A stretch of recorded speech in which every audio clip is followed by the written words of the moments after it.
So I want to give you a brief description about differences and similarities between sex chromosomes and autosomes. And given the typical example of talking about a human or any other diploid organism, for every autosome, which I'll just, instead of picking a random chromosome number like chromosome 1 or 2, I'll just say autosome A. We know that there are homologous chromosomes, the paternal and the maternal version of those autosomes, because they contain similar genes in similar positions on the chromosomes. So we might have genes A, B, C, and D on the autosomes. And some of these genes, as we've discussed before, might have the same or different alleles, so that we have some that make an individual, if they have two different versions of an allele, heterozygous, while if you have two versions of the same allele, that would make a homozygous genotype. When we start talking about sex chromosomes, let's take the example again from humans of the X chromosome and the Y chromosome.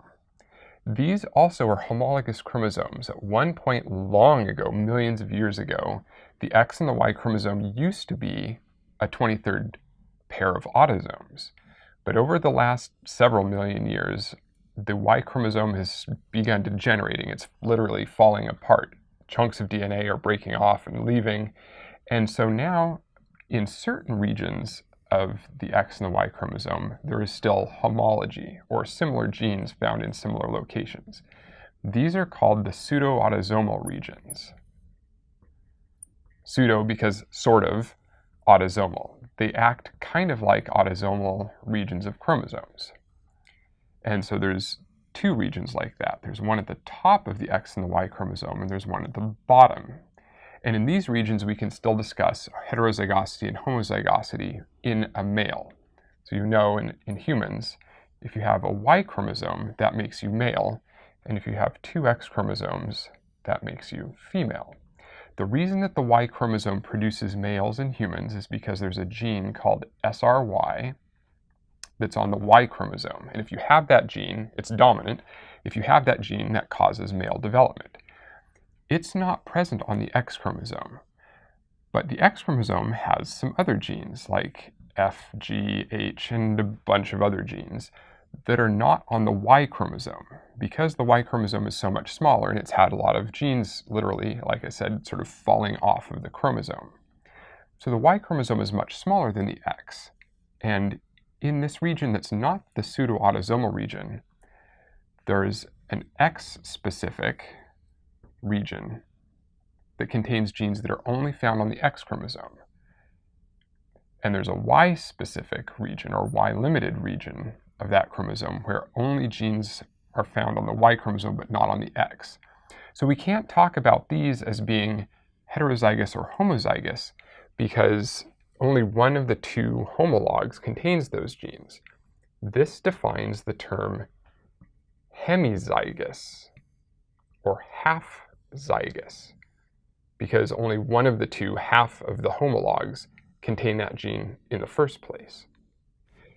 The other thing I want to point out at this point is that X and Y chromosomes are not the only types of sex chromosomes that exist in nature.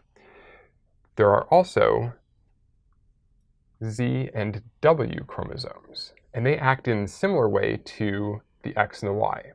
So there are some organisms where if you have diploid organisms that have a Z and a W chromosome, they are female, and two Z chromosomes produces males. So you could sort of consider that the W chromosome is kind of like the Y chromosome in mammals and many other species, where the Y chromosome produces males. And the reason that it does that is because that Y chromosome has a male-producing gene.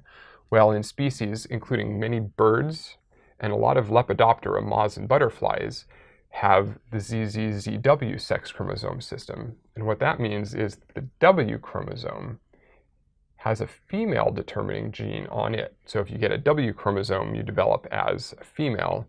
If you have no W chromosome, two Zs instead, then you develop as a male. So we can talk about hemizygosity in regions of sex chromosomes, the X and the Y, or a Z and a W system, that don't share genes on both homologs. So SRY is hemizygous. It's only present on the Y chromosome, but not on the X. And the same is true in this case for genes F, G, and H on the X chromosome. They would be considered hemizygous.